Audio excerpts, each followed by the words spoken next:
Good morning. It's Tuesday, the 24th, and welcome back to Y7TV. Although I've been in touch with a Year 9 and a Year 10, so I can't be bothered to change the thing. So it's still called Y7TV, but Year 9s and 10s, you are welcome. Please forgive me for touching my face all the time. I watched the video yesterday and I'm like that.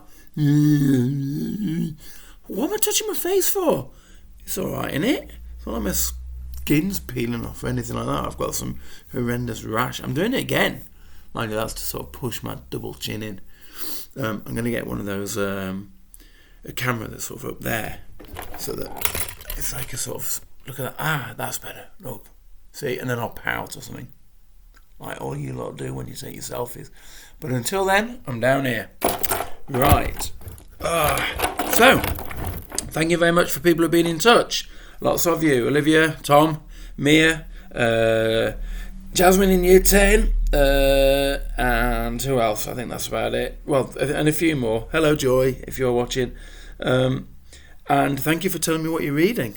Oh, Finn as well. So we've got some great reading going on out there. We've got someone's reading A Wizard of Ursa. I think that's Finn. He's really enjoying it.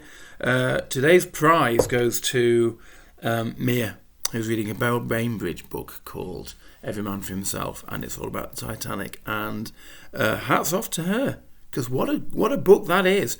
What a writer she is. Now, while you're doing this, I'm just checking that, yes, I think I'm still linked. Because I tried filming earlier and I put the song on and it just came out my iPod and ruined the entire thing.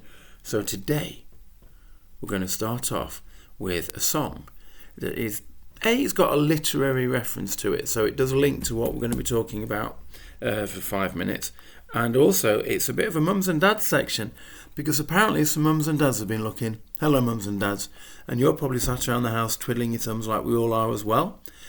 So there's plenty for you to do, and we can start off with a bit of reading. And before that, do you know what we can do? We can start off looking through our record collections and finding some real classics. Okay, check this one out. I just love this song. Here we go. Is it going to belt out? Oh yeah, listen to that drum beat.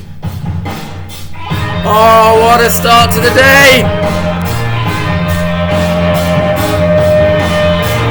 Goes on and on and on.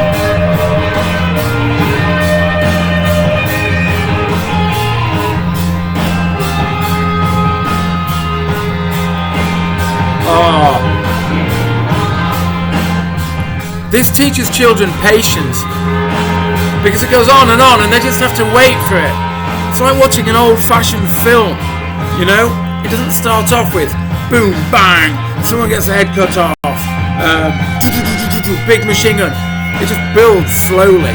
Now, if I have any lesson to teach any child, it's patience, because patience always delivers. Okay? Impatience, you burn out so quick and there's nothing left. Just listen to this. It just goes on and on. John Bonham apparently had his drums set up at the bottom of a stairwell. Oh, listen to that. You ready? Dads, don't be afraid to headbang. Don't be ashamed of it. Let it out. Bang those heads. Oh yeah. Listen. Shh. Oh. Levee's gonna break. Oh. When the levee breaks. Oh. Now, why am I playing you that song? Have I just gone mad again? No, there are two reasons. Firstly, I'm going to tell mums and dads particularly, but also boys and girls, if you really fancy a challenge and you want to get into a writer who I think is informative and entertaining, check this guy out, Bill Bryson. Okay? Now, this is a bit of a monster book. One Summer, America, 1927. But what a book. Okay? The theme of the book, as you can tell from the cover, is all about Charles Lindbergh, who set off his famous round-the-world flight in the spirit of St. Louis. But there are other things going on as well. Okay? In 1927, the levee broke down in Mississippi, like it did in 2007. Mums and dads will remember that. Now, it was such a catastrophe on an unprecedented scale that Herbert Hoover, who was the vice president at the time, was put in charge, sorted it all out, and then he went on to become the president. But it was an absolute disaster. Look it up on YouTube. And then what Bill Bryson's done, he's just written a whole book around this whole thing, not just the levee breaking, but the fact that the Red Sox won the league, that there used to be a team called the Boston White Sox and they joined in. It's fascinating. It just tells you all about what was going on in that one year. In the blurb it says this: it was the summer that saw the birth of talking pictures, the invention of television, the peak of Al Capone's reign of terror. Okay, if you don't know anything about Al Capone and Prohibition, look it up. It's fascinating. The horrifying bombing of a school in Michigan by a madman. Okay, don't think that terrorism started today. It didn't. 1927, a madman bombed a school. Okay, the ill-conceived decision that led to the Great Depression. 1929, you know about that. You've done it in history. The thrillingly improbable return to greatness of a wheezing over-the-hill baseball player named Babe Ruth. Great book, great writer. Okay, I've got loads and loads of Bill Bryson books. I'll be talking to you about them all the time. So, secondly, what else am I going to talk about? Well, we're going to carry on doing some science fiction. Okay, we're going to do this chap again, Ray Bradbury. Now, this is Golden Apples of the Sun. This is the short story collection from which A Sound of Thunder is taken. If you can get a hold of it off Amazon, you'll probably get it for about £1 or 50p or something. Just fantastic, haunting tales. Mia's asked me, basically, sir, can we do some more science fiction? I'm not just making that up, she actually did. Because we didn't really get our teeth into it. We did A Sound of Thunder and then we never looked any further.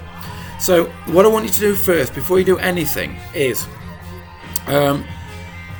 go onto the school website, find the shared folder with all the gubbins on it, find my folder, Mr. Andrews, and on there I've put a science fiction folder. And in there I've put a story called There Will Come Soft Rains. I want you to read that story. If you can't get it, email me and I will send it to you as an attachment somehow, because I can't find it at the moment, but I've got it somewhere. And do the following as well. Watch it on YouTube, because there's a version of it read by Leonard Nimoy, as in Star Trek. I don't think that's actually what it looks like. He's got pointy ears though, hasn't he? Yeah, and everything's very logical. He's very unlike me. And if I had Leonard Nimoy a karate fight, he'd win me, because he's got the Vulcan death grip. Okay? And he just goes like that on people's shoulders and kills them. I'd love to be able to do that. Imagine that. Someone just stop picking on you, just pinch them on the shoulder like that, and they just fell down in a faint. I won't actually want to kill them. Boys and girls, killing's not good. What else am I going to talk to you about today? That's probably it. So, go away, read There Will Come Soft Rains, then come back and go on the second one, which I'm just about to post, where I'm going to go into it in a little bit of detail. And I'll tell you what else I'm going to do. You know, we're listening to songs like this. I'm going to talk about the metaphors all the time, because I'm an English teacher. When the levee breaks, yes, it's literally about when the levee broke, but it's also a metaphor, isn't it? Think about those times when the levee's broken in your life. Oh yeah. Sometimes you come home as well, don't you? And mum and dad, something's going off, and they're like, I don't know, they went shopping and mum dropped the yoghurt on the floor and the yoghurt burst on the floor, and dad just wants to say it, doesn't he? He wants to say, why did you put too many things in that shopping bag, darling? Because the yoghurt fell on the floor and then it smashed on the floor and we had to clean the yoghurt up. But they don't say it. The levee's waiting to break. Okay? Then it breaks. They have a massive ding-dong in the kitchen. Okay? And you just sit there on your PlayStation or something like that. Or, no, reading a book. Okay? So, go away and do some reading. Come back and then look for episode 2. Bye.